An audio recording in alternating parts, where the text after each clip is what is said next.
ഇടയ്ക്കേ ഈ അച്ചാറൊന്നും തൊട്ടുകൂട്ടിയില്ലെങ്കിൽ പെട്ടെന്ന് ബിരിയാണി മട്ടയ്ക്കും. ഇപ്പൊ ശരിയായി.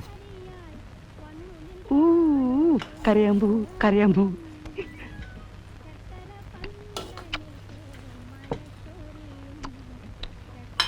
കോഴിയുടെ വേവ് ഇത്തിരി കൂടിയോ എന്ന് എനിക്കൊരു സംശയം. ഉമ്മറേ, പാഴ്സൽ റെഡിയായോ? ഇതാ സാറേ എടുത്തോണ്ടിരിക്കുക.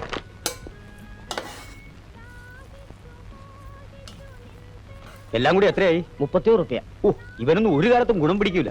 ആരാ ഗുണം പിടിക്കാത്ത? അല്ല, ഈ ബിരിയാണിയുടെ ഗുണം സാറിന് അത്ര പിടിച്ചില്ല എന്ന് പറയായിരുന്നു. അതെ അതെ. നമ്മുടെ സാധനം എവിടെ? ആ, ഇത് ബിരിയാണി, ഇത് ഉഴുന്ന് വട. വട എത്ര ഉണ്ട്? 8 എണ്ണം.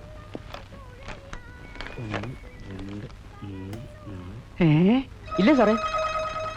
എന്റെ ഭഗവാനെ, എന്ത് പറ്റി സാർ?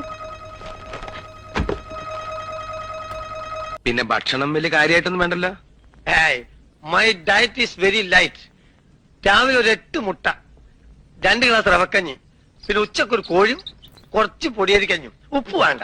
പിന്നെ വൈകുന്നേരം ഞാൻ ഭയങ്കര ആസ്വദിച്ചാ ഫുഡ് കഴിക്കുക. അതുകൊണ്ട് ആൾക്കാർക്ക് ഒരു തെറ്റിദ്ധാരണയുണ്ട് ഞാൻ ഭയങ്കര ഫുഡ് കഴിക്കുന്നു. പക്ഷെ ഞാൻ എത്ര കുറച്ച് കഴിച്ചാലും കുറെ കഴിച്ചാലും ഞാൻ ഭയങ്കര ആസ്വദിച്ച് കഴിക്കുന്നു. മാത്രമല്ല, എനിക്ക് ഭയങ്കര ഇഷ്ടമുള്ളൊരു കാര്യമാണ് ഉണ്ടാക്കി തന്ന ആളെ അപ്രീഷിയേറ്റ് ചെയ്യാന്ന്.